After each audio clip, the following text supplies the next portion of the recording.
This is how the nation was formed. Not so with the nation of Israel. Paul was saying, do not forget your roots.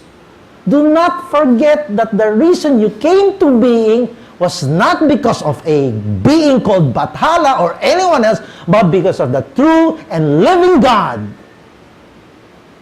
And we, yes, we're Gentiles, we're not Jews. We can say, Abraham is still father to us all because the story continues. Even Christ is a historical being, a historical character. Our history is important. Your history, even as a church, is important. Because if you want to really remember, you can go all the way back, and you can even say, Father, Abraham is father to us all because of faith, by faith. And you continue in faith. One of the things that I love to do whenever our anniversary comes is I remind our people, remember how you started. And, it's probably a proverb in Higher Rock already. How did we start? What was our first meeting like? We had our first meeting.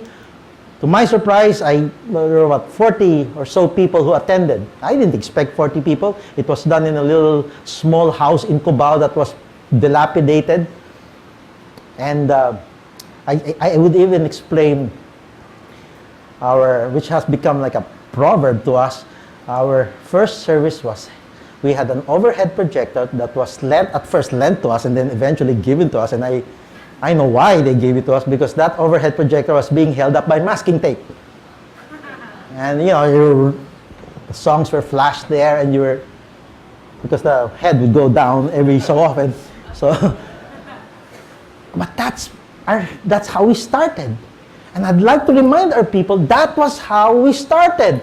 Look at where God has brought us now. Now, by no means are we a huge mega church like some churches around here. But we remember that we began that way.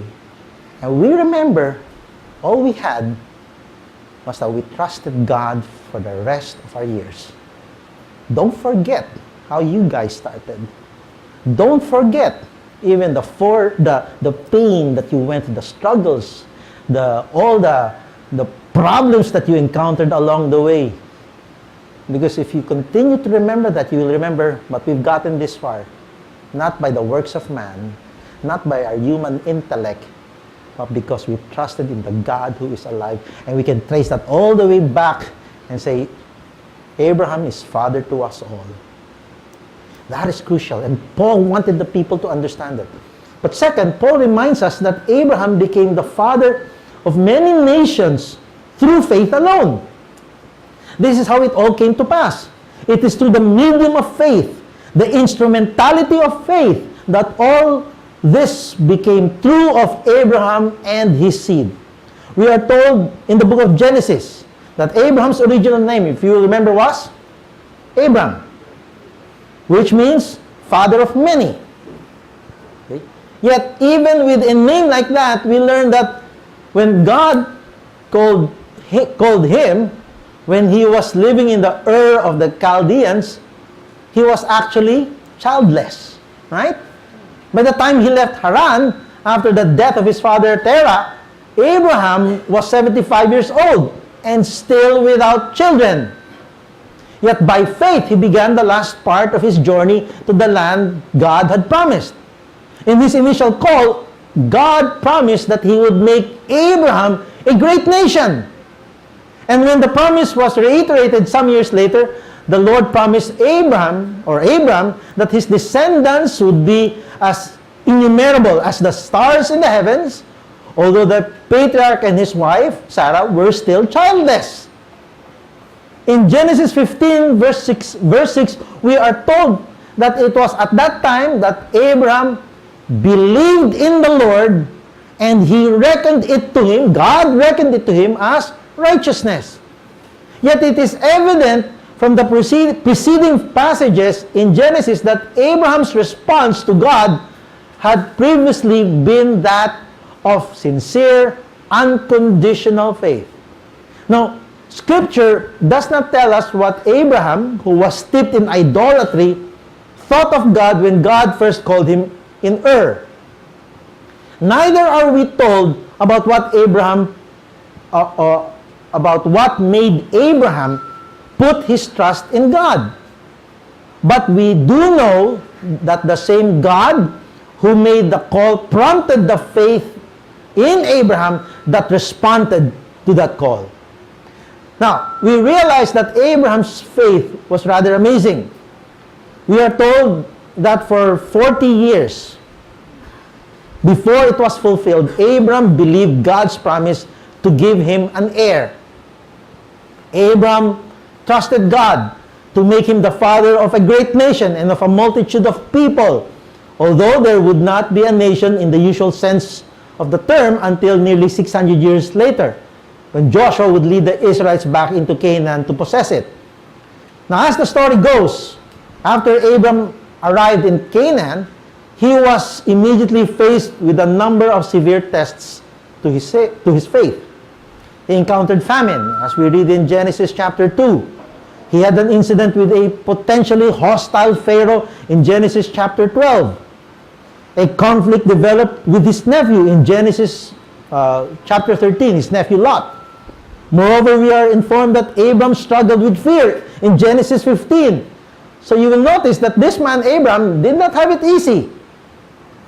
Yet through all that testing, he remained faithful to God who had called him.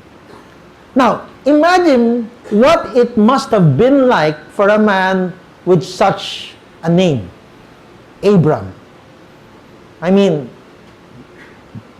people who met him for the first time might say, "Oh, your name is Abram, the father of many. And how many children do you have? 12, 20, 30, 40? You can just imagine the embarrassment when Abram answers, "None, actually." It's not hard to imagine the jokes about his name or the conversations behind him. Who was sterile? Abram or Sarah?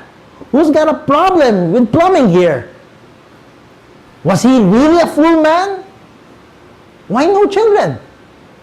Perhaps it was this pressure which contributed to Sarah's suggestion that Abram should have a son by her Egyptian maid Hagar. She must have felt, "Oh, this is a problem. I can't stand hearing talk against my husband like this anymore." So she gave that suggestion. And when Hagar became pregnant, everyone knew that it was not Abraham who had the problem. It was Sarah. Soon, Sarah regretted her rash suggestion and became envious of Hagar and treated her with considerable cruelty. Now, when Hagar gave birth to Ishmael, Abraham at last had an heir. But it was an heir of his own sinful contriving and human effort. Though Ishmael was undoubtedly Abram's son, he was not the divinely provided heir to whom only Sarah could give birth. Now, 13 years later, when Abram was 99 years old, the merciful Lord appeared to him again and repeated the promise of multiplying Abram's descendants. Can you imagine? I don't think any of us can imagine, because I don't think any one of us is 99 or over 99. But he's 99. And the promise was given not just for one, but for many. It's hard enough to believe, at 99 you're going to give me a son? At 99? Well, God said, "No, you heard me wrong. It's not son, nation. An entire nation." God also changed Abram's name to Abraham. And this raised the pressure a bit more for Abraham, because he could not perceive how the promise could be fulfilled through a son by Sarah, who was now 90 years old and past the normal age of childbearing. So Abraham asked the Lord that Ishmael might become the promised heir. But the Lord said no.